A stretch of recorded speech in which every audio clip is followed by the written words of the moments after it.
This episode of the Fight Within podcast is presented to you by Meguiar's. For over 115 years, Meguiar's has been carefully creating and producing advanced formulas with cutting-edge chemistry to deliver a show car perfect appearance.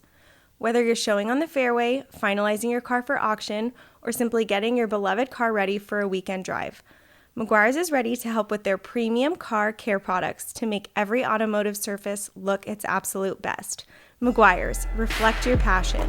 Make sure to visit them at meguiars.com. What's up, guys, and welcome to another episode of the Fight Within podcast. Today's guest is, can I say owner and founder? Yeah, of FightHub TV. Yeah, 120% owner and founder. So we've had you on before. Yeah.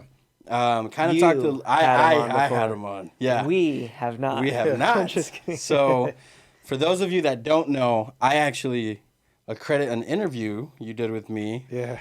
to having me sign to Bellator, because I was like, I came off a fight, and the dude I fought was supposed to sign with Bellator. Who was the guy? It was Neil Cook. Neil Cook? He was a 6'4", 6'5". And that was like at a local show, guy. right? It was at Fight Club OC. Oh, And yeah. I broke my yeah. hand.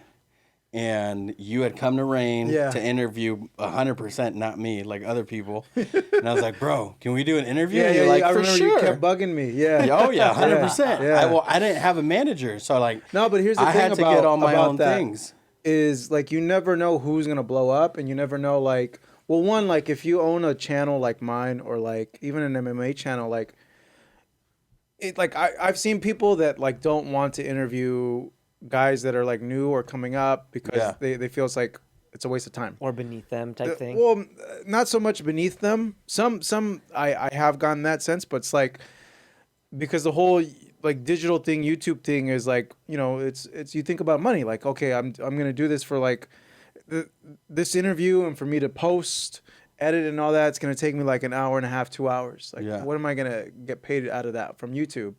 And like if the person's not big, it's like you're gonna make like $5. Yeah. So you know you think like this is not worth my time, you know. But on the other hand, like if you have a channel like mine or like other people like in the space, like in boxing or MMA, like you're a channel that is supposed to like grow and support the sport.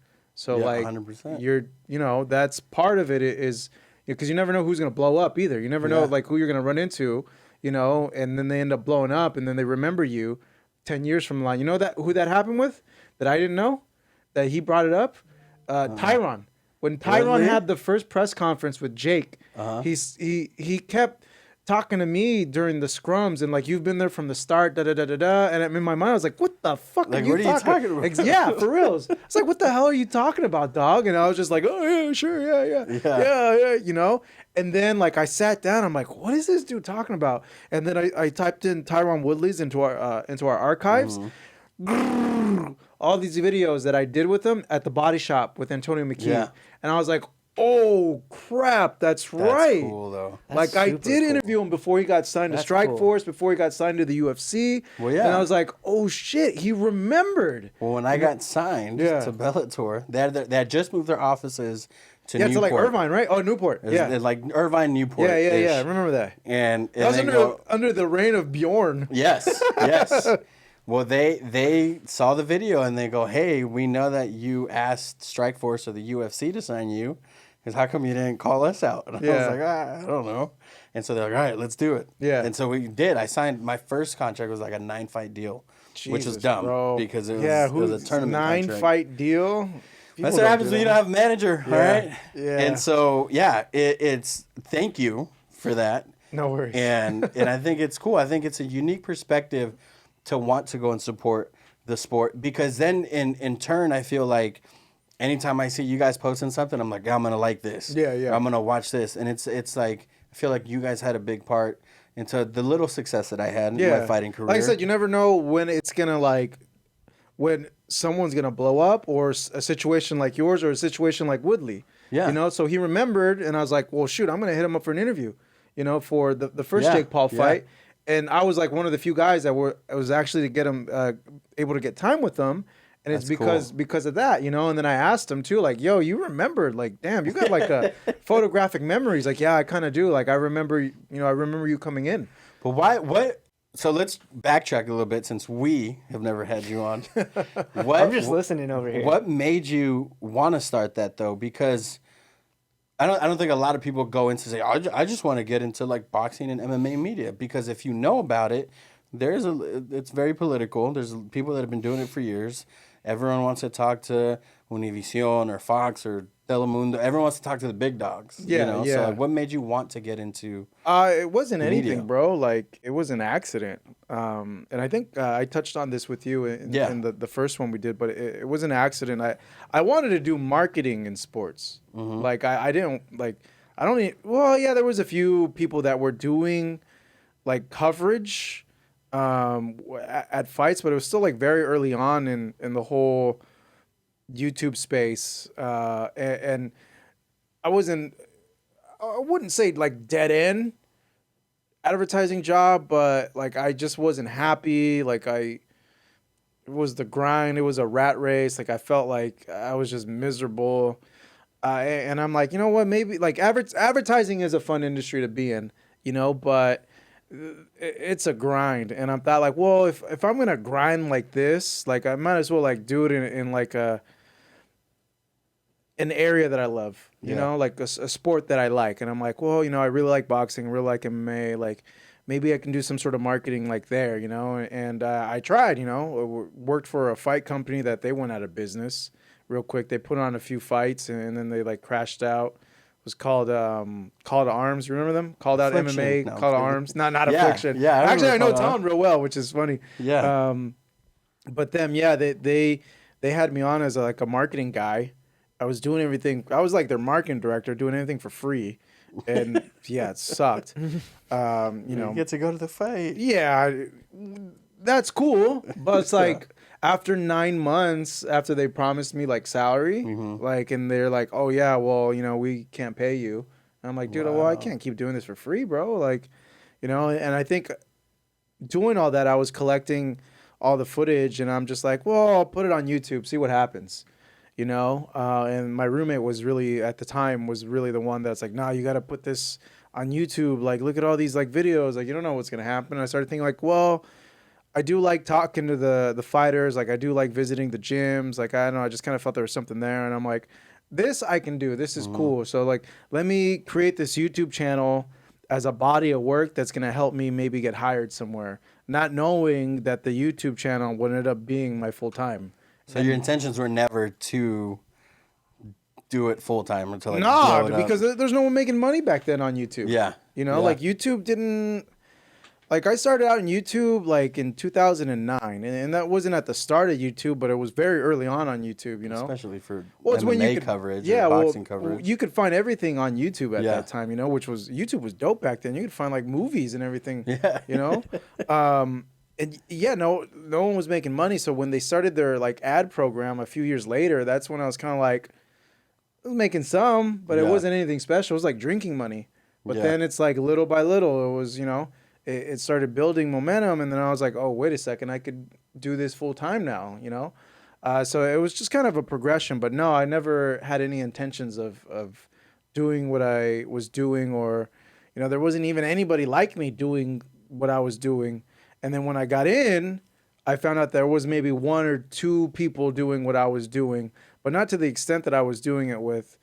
And just kind of, I guess I grew up with the space, and I, just standardized a few things that I didn't like, that I like. And now, people are like, dude, you're like a pioneer of like YouTube boxing. Like you're like a godfather. And I'm like, I don't feel like it, man. I was just at the right place at the right time, I guess. Is it cool or interesting? Because I feel like, and I might have asked you this before, but I don't think a lot of people take the time to, when they're going through it, or when they're going through the rat race, or growing something, they don't take the time to sit back and smell the roses, if you will, to like appreciate what they've done or how far they've gotten, because they're always so worried about like what I have to do next, what I got to do tomorrow. Do you ever sit back and be like, man, I've got to interview legendary fighters to up and coming guys to working on PBC? Like what how does that make you feel?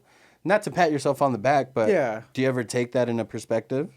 Yeah, I don't know. I think like one of my character flaws is like I don't give myself enough credit for stuff. Like I'm very hard on myself, and and you, or I don't know, maybe someone listening to this might like look at that as like, dude, you've done so much. But it's like, honestly, like I feel sometimes like I haven't really done much. Like that's not very hard to do, you know. Like I just had I had maybe a special work ethic compared to other people. Like I work like a fucking Mexican, like, you know, like I work like crazy, you know. And yeah, I have talent for what I do. But that took me a very long time to develop, and I put in the time, you know. So maybe, if you know, from my dedication to it, but I don't know, man. So, like even my girlfriend, like you know, says like, yeah, you've done a lot, you know that, right? And like I do realize that I've experienced, and I've experienced a lot more than my friends in terms of life, and been around some really cool people that they would never ever get a chance to be around, and I've been to a lot of huge historical fights that no one else would, and that's awesome. But there's still a part of me that's like, you haven't done much yet, you know. What do you attribute that work ethic to, or that not just the success, but the hunger to want to keep going or continue to work at it? Yeah, I don't know, man. I don't know. Like the work at like my mom, man.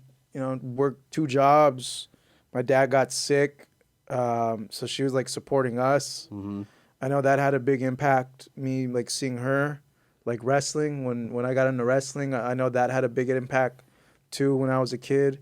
Because I became like obsessive with like training and stuff like that. And I think the obsessiveness like carried over to this kind of stuff.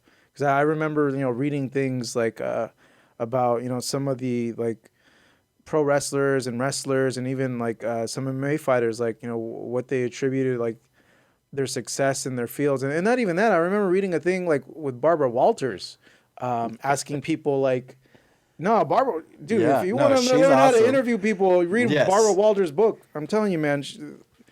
You're chuckling, but bro, she was legit in her day. But the one thing they all in common was they became obsessive with their work, and that's what separated them between everyone else in terms of like why they were in the top 1% of their industry. And I remember reading stuff like that and thinking like, well, if the only way this is going to work if like you put 110% of everything into like FightHub.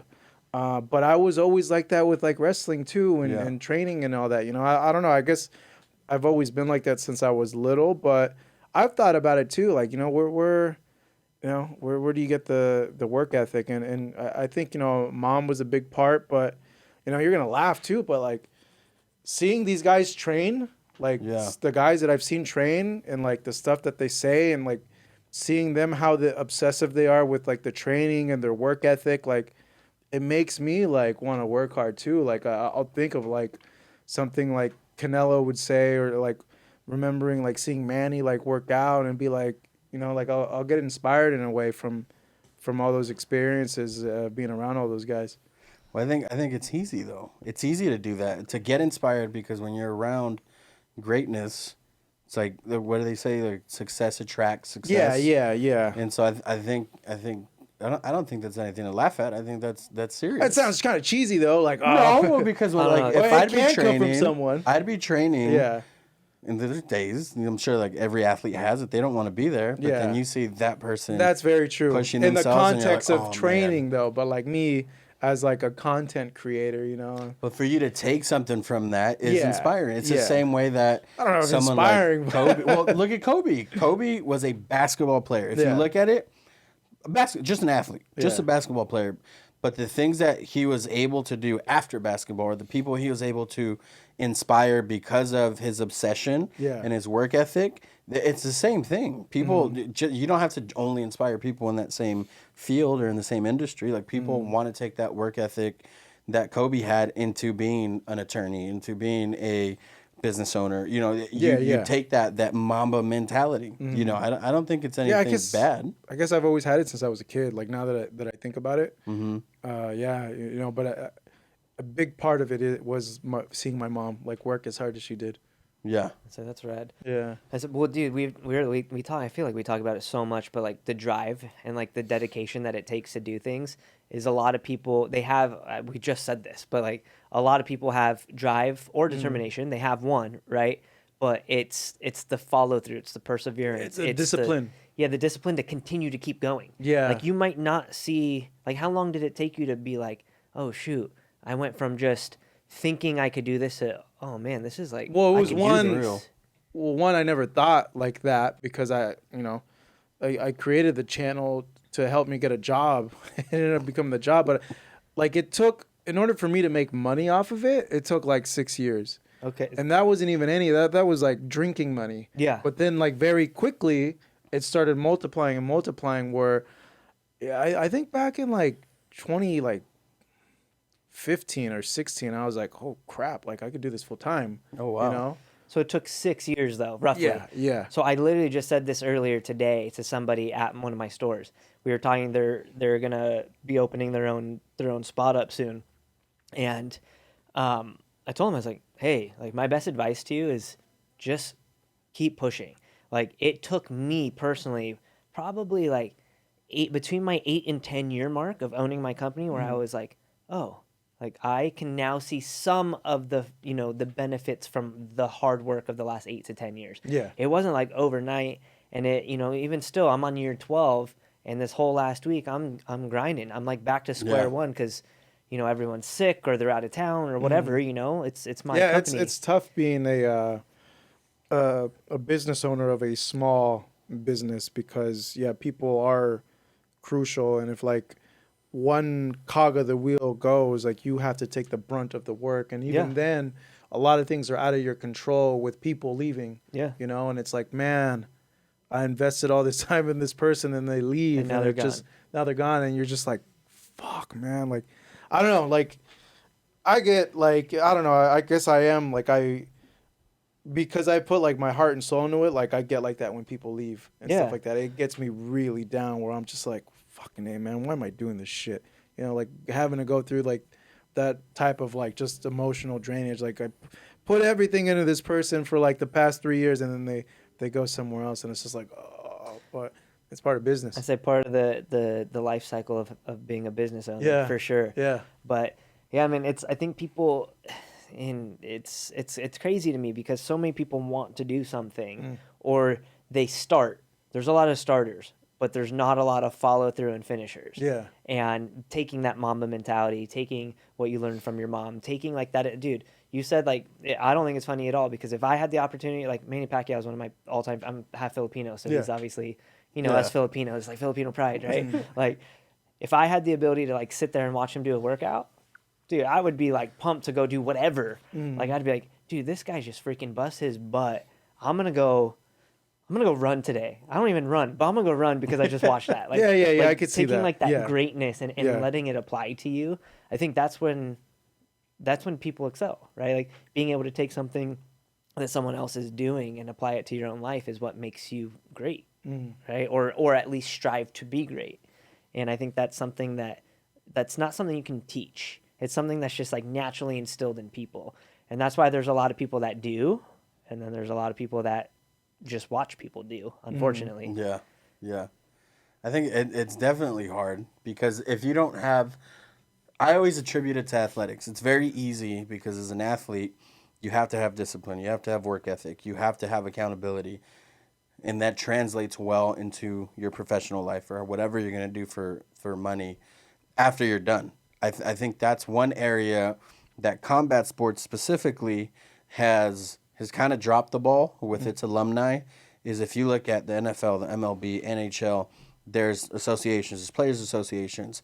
There's various outlets for them to do after fighting, or after competing in the sport. It's like, hey, not only commentating, I think boxing and MMA is obviously now big enough and big enough of a sport where it's like, okay, yeah, you can commentate, but what else are you going to do? When your whole identity is fighting, I'm a fighter. A lot of fighters lose themselves too, and that's when you see them doing like wacky stuff. Yeah, getting into things they shouldn't get into because it's like they don't have an identity either, 100%. And they've spent their whole life in a gym, training where it's like once that part of their life is done, they're just kind of like, now what? And they don't know what to do with themselves. And yeah, that's a sad part. But I think that also is attributed to the team that whatever fighter puts together. Like they need to have someone that's actively planning their post career 100%. for that. Yeah, I never thought about that, but you're right. Yeah, If you have a manager, if you have the whatever manager actually team, should do it, For or like sure. I would hope that the fighter would know to like bring this up, like, hey, like, you know, I'm not gonna do this forever. yeah, and I think they're getting better now. Like at least the For boxers sure. are. I don't know about the MMA guys. Yeah. With that, but they're getting better now. I'm seeing a lot of the boxers investing in real estate, Yeah. doing the commentating stuff, like focusing on their like YouTube channels and social media, which is good, you know, and that's great because once that, that's why you keep seeing fighters do these fights too. Like one, it's like a quick 2 million, sure. You know, why are you Sure. going to pass I'll up go on there that? right now. But some of them aren't doing it just for a quick. It's because they need the it. money. Like, Yeah. really bad. Yeah, and I've been listening a lot lately. We talk about it all the time. I've been listening to Mike Tyson's podcast a lot, and a lot of his older episodes, and he talks about that, how he had so many yes men. He had everyone in his corner. Yeah. They were all like, "Yep, you're the greatest. Oh, you want to go spend $200,000 on a girl to sleep with her to buy a car? Yep, go ahead." Like no one was holding him accountable. He had bad people around him. yeah, because they're like, "Bet I'm gonna give you 50 grand. Cool. All right. Yep. Whatever you want, Mike. You're gonna give me 50 grand. Done." And then he said he would go and like find a girl. Be like, what's your favorite car? Yeah, and he'd go this and buy Bentley." her. Yeah, he'd that's go crazy. buy her the car. I don't just know to sleep how with her. like People didn't stop that. well that yeah. but also like he made something like 200 million in his career, And then he's or had like like 400 nothing million for a while, right? Yeah, like I don't understand how you could make so much and go bankrupt, even if you are spending money like that. It doesn't make Wait, sense. imagine to me. how much. So there's because many 400 leeches. million back then, It was like equivalent to- yeah, it's like $1 billion probably, or close 100%. to $1 billion now. You know, so it's like it just still dumbfounds me that someone could waste like that much money. You know, I think. Well, and I'm so like.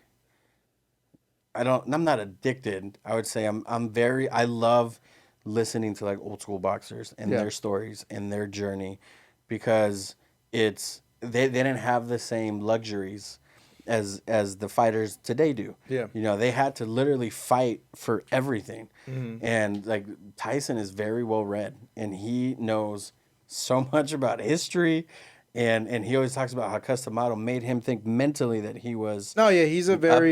very deep guy that you'll be surprised. Like he comes out with just like perspective on things, and you're just like, what the fuck? Like, Oh, he's pretty man, it's- intellectual. Yeah, like yeah. listening to him. yeah, he is. I just listened to his episode with Kayla Harrison, and it is insane because she was like, she's like an Olympic judo champ. She was 5-0 at the time, undefeated.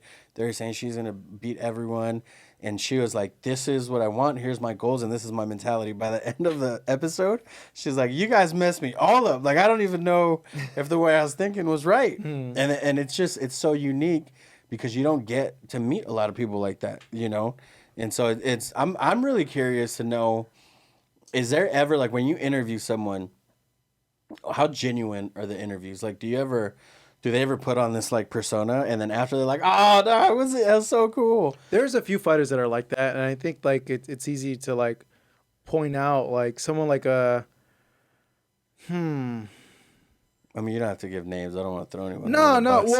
Well, I was gonna say that, but then like I think he puts that on a lot of time. Like I've heard like Dylan Dennis, like he's Yeah, I've You heard know? that. I've heard. yeah, but like I Yeah. remember like one time like for the Mayweather McGregor press tour in New York, we were in the back waiting for both of them, and Connor comes, but he has to go through like a line of us. It's a line of interviews, but they for some reason they weren't ready yet or something like that. Yeah.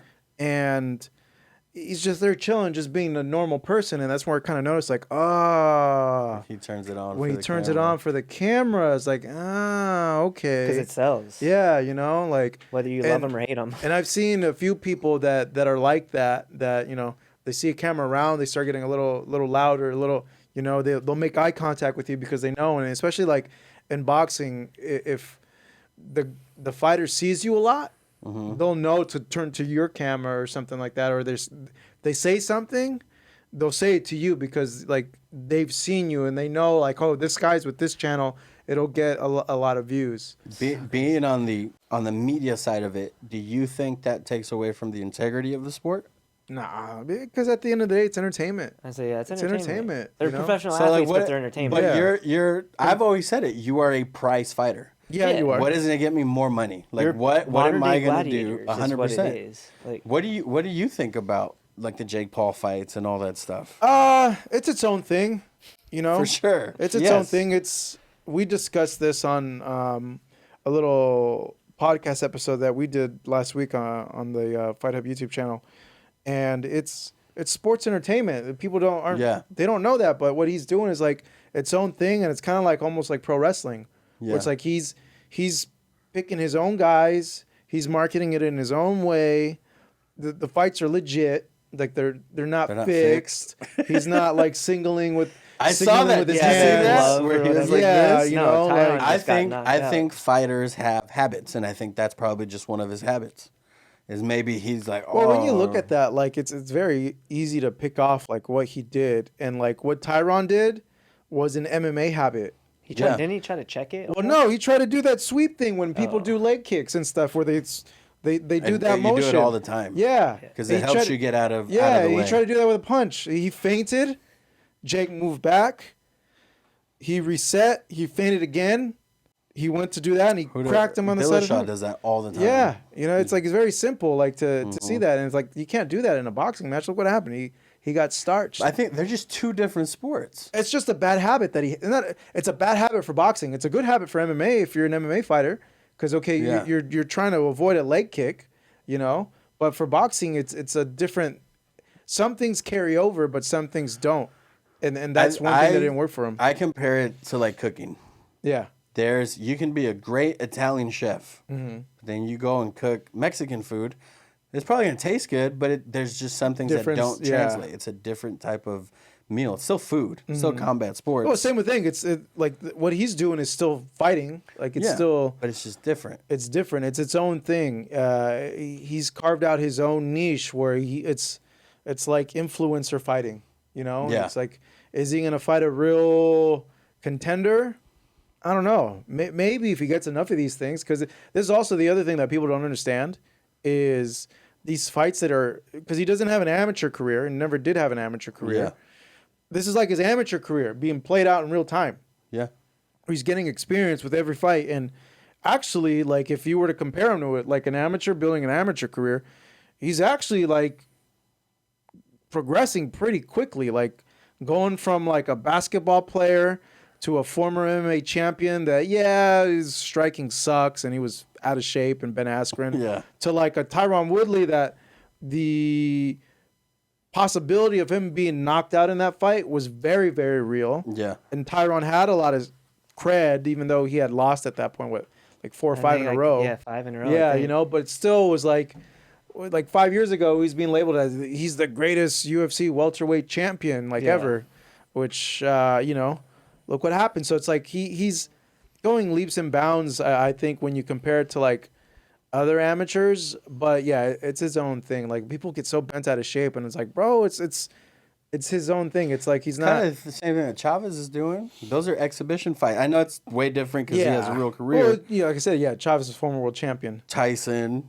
And Roy Jones, doing the same former world thing. champion. But like, But it was well known. there's always going to be interest because it's a fight, and Yeah. one, it's like celebrities fighting, and people want to see celebrities get down. You know, Yeah, like I for remember, sure. like in the '90s, they had a lot of celebrity boxing. Yeah, I remember Yeah, that. remember the that? celebrity Yeah, boxing stuff. you know, so it's now it's like it's repackaged, and they figured out the right way with the right people to go and push it. Yeah. I think people get so upset just because he's beating actual fighters or past. Well, no, Yeah. they get Fighters. They get upset because of how he's doing it, but he's doing it on purpose, right? It's entertainment. It Yeah. doesn't matter if it's Well, the just way like he's what, selling it. Yeah. It's just like what Connor did at the very beginning. Like you either loved him or you hated him. Like you hated his loud mouth or you loved Yeah. his loud mouth. But he was getting you to talk about. Yeah. I relate it back. This is totally off the subject, but not. It's like Donald Trump. Donald Trump taught everyone in the freaking world talked about Donald Trump, whether you hated him or Yeah. liked him. You were talking about him. It's Well, like like Jake Don Paul's doing King the same back- same. I crap, though. remember Floyd would always tell us like, he's like, I don't care if you guys talk bad about me or talk good about me, as long as you're talking about me, Right. you know? I say the same thing in business. I could see, like, it doesn't matter as long as, like, you're keeping yourself relevant. Now, if you agree, if you want people to talk bad about you, Then you're weird. well, not that, but it's like if you agree, like, oh, you want bad press out there, like, but he always equated like it doesn't matter as long as I'm being talked about. Yeah. You know? Because I think that translates into other things, into sponsorship deals, into endorsements, into appearances. If you have the right team, Yeah. it'll translate into you asking for more money for fights, being able to sell tickets at a higher rate. Like it translates to everything else.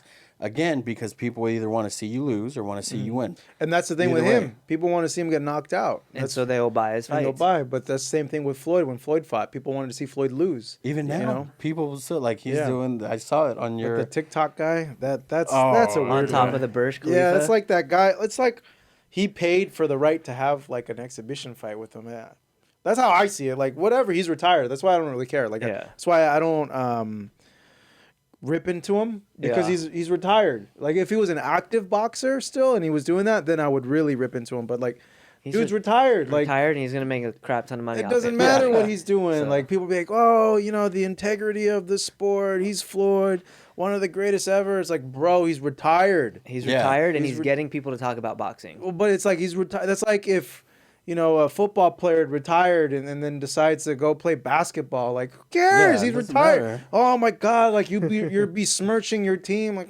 no. yeah, exactly. That doesn't But matter. it is kind of weird that the kid that he's fighting is like a prince. He's like a son of Oh, one wow. of the. Yeah, he's a prince. The kid's a prince. And doesn't he box?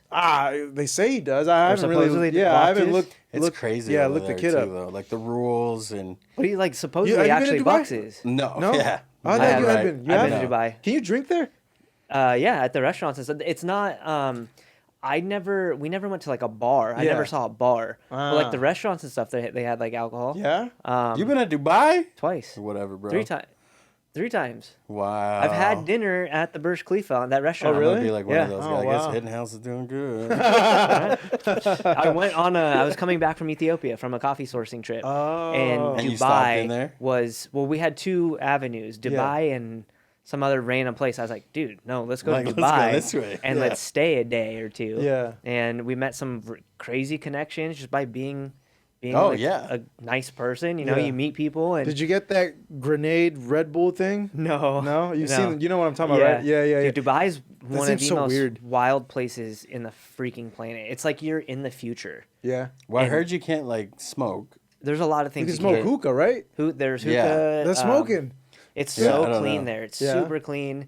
The alcohol, no. Now that you said that, though, I'm trying to think of because I remember having a whiskey in the Burj Khalifa. We're on the 100-something yeah. floor. I'm sitting on the glass looking down, and you're like looking over everything. That's and we had a creepy. dinner. We had a That's really cool. yeah. I had a whiskey. But I don't remember seeing like a bar. Now that Yeah. you said that. Yeah, I was thinking like, where do people go party? You know? I mean, there's clubs and stuff. I think. but they don't serve alcohol. Yeah, I don't know. Right? That's The a clubs don't. I don't know. Maybe they can't. I don't know. I've now never I'm trying to been there. figure that out. Yeah. Now I'm remember because I'm not a big partier, so like we weren't like looking to go out, but I love like a beer or a wine or a whiskey Yeah. at dinner or something like that. It's also been like several years since that I went there, but now I'm like, shoot, I'll text someone right now. Is Mayweather I gonna let her know. I lose? know Yeah. people that live there still. Where do you think the sport, not the sport coverage is going? Do you think a lot of it's leaning towards online and YouTube and things Oh no, like it's that? it's all pretty much online now. You know. All of it. Yeah, a big part. Like everyone's going to like video online. But the weird thing is like there's still writers there, that write for I would say like the traditional media, Like, newspaper. Yeah. But they're doing a lot of video stuff too now. Well, remember how it was prestigious if you were ranked, if you're like the Ring Magazine's Fighter of the Year. Yeah, and yeah, all yeah. that No, stuff. and still in boxing, it's still the ring still carries weight in terms of that belt. But like in terms of like people that are actually at the fights, it's like a lot of like.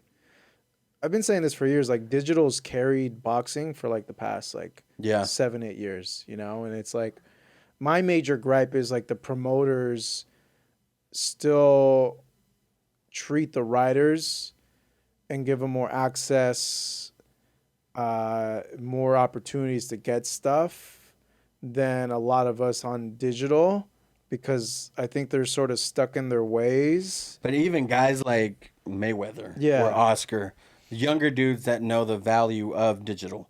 Because if you're talking about like But a Bob here's the thing, Arum, though, those new athletes, like it comes down to like the PR people, because they're the door openers. They allow you to get the access to them, and some of them get it. Some of them are stuck in those ways. Like some of the people came from those newspaper backgrounds, but it's like sometimes I don't get it, because like you'll politics. say it's not even that. It's like, are they getting as much traffic as like a clip that I would put out or someone else would put out? Yeah. Like I don't know if they could write a story and get the same amount of traffic that I get on a video that I do. And it's like, if I'm getting more traffic, Why aren't you getting more access? Yeah, why am I like, no one's reading, everyone's watching. everyone's watching. They're probably stuck, like you said. They're stuck. They're thinking either it's more, stuck like, or they're prestigious. giving Twitter that much clout. Yeah. Retweets that much clout that maybe that's their reasoning. But I think it's a little bit of everything. But yeah, it's just, we cover everything, and then when it comes to the big fights, they kind of just push us aside, and it's just like it's always like bothered me for like years and years. And you try to explain it to them, and it's just kind of like yeah, and it just kind of. What if you just show them results? Like, No, hey, no, look no. here. In the past, Look I how many have views this got. but it's just they're kind of stuck in their ways, I think. That's Yeah. weird. Yeah. That's But I awkward. don't know how it is with MMA, with UFC, but I think I think it's they all prefer the paper guy over the digital guy.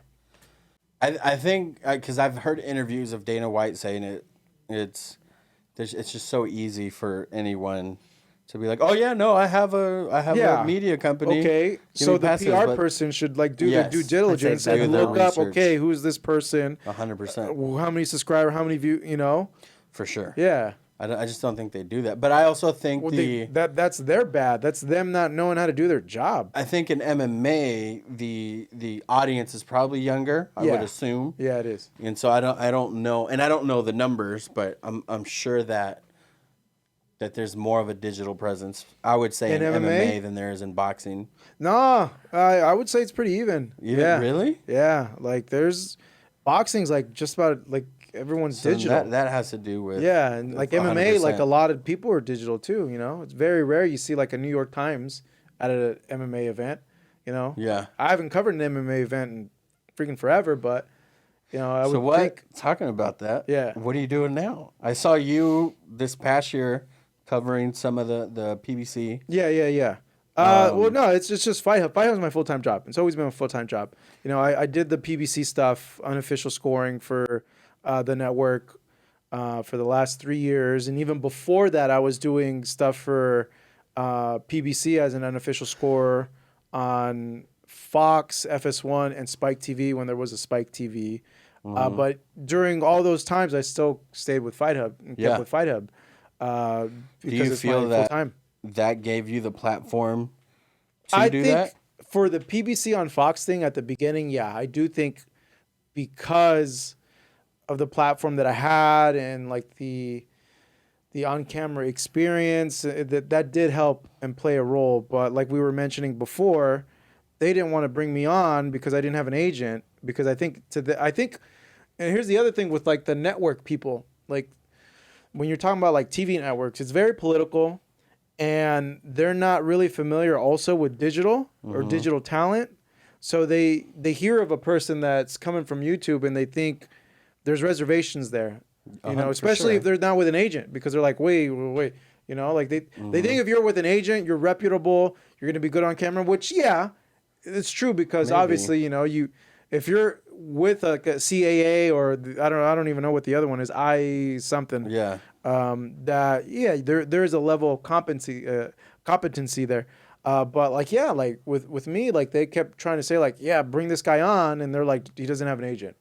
And they're just kind of like, until finally they did. And even then, they had me work the lower level shows. And then like, I got bumped up to the big Fox shows, but yeah, it's still weird to me. how much politics is involved in this, especially when the promoter is producing or in charge of producing. It's pretty much they get their say, and there is pushback at times, but it's not, like I said, like you can be the best person in the world at your role, your job, but because of politics, they want someone else because so-and-so's relationship with somebody, and that's kind of how it is, so that's been one thing that I've learned, like this time is that, but there is a lot of politics and a lot of, like, I call it like network thinking now. Like they're in their own little world when it comes to that, and it's very much like, how big is their social media following? How big is this? How big is that? So they have like an old school mentality. Yeah, they do. That's not good. Yeah, no, it's weird. Not. Well, man, where can people find you if they want to get in touch or view your content? No, yeah, youtube.com/FightHub. Nice. At FightHub TV for our Instagram and social media. Okay. That's where you can go ahead and get in touch with us. FightHub Espanol. Oh, you got a Spanish? I'm trying. It's nice. It's hard, bro. It's hard because it's like double the work. It's like me trying to start another channel again. Yeah. So it's very, very hard. But fully translate all that, huh? Yeah. Or live. I make sure to just. It's no translating, just Spanish. So just make it as little as work as possible. Well, I didn't know. Did you know that the last time I read it was in about October of last year, that the Hispanic community is the #1 audience for podcasts and online media? I had no idea about that. Yeah. I didn't know that. That's crazy. We got to have more Mexicans on here. Yeah, more Spanish. I know. And that's why, I had started that Fight Up Espanol years and years ago, but the manpower and the amount of time Fight Hub in English takes me, like I can't. And I tried to last year also, but it was just like too much where I can't. I need to hire someone. Well, and you can't be everywhere at once. Exactly. So if there's anyone listening who wants to speak Spanish, I speak Spanish. To contribute. There you go. Nice. I got you. So let me know. Yeah, I got you, guy. Let me know. But yeah, that's because there's things that like people will record in Spanish, and I'll record in English. And like the Spanish one does like crazy traffic, and I'm like, what the hell? Well, like this makes no sense. Though. Yeah, it makes more like the most sense in boxing. We were just saying like off air, like I can't even communicate to one of the coaches I train with because he doesn't even speak English. Well, there's some things that I just know left and right, or he's like straight. There's some things that communicate regardless of like language and all that. Yeah, that's for sure true. Yeah. All right, man. Well, it was a pleasure. Thank you for coming for sure, on. Man. Thank you guys. Appreciate it. Yeah, same here, man. That's my boy. Remember, guys, that everything was impossible until someone did it. So, guys, remember to like, share, and subscribe to our channel. You can find us on YouTube at youtube.com/The Fight Within Podcast. Find us on all audio platforms, including Apple Podcasts, Spotify, Stitcher, iHeartRadio, anywhere you guys like to listen to it. Thank you so much for your support. Thank you for continuing to listen to it and watch it. We can see the growth on our analytics, and just want to thank you guys for supporting us.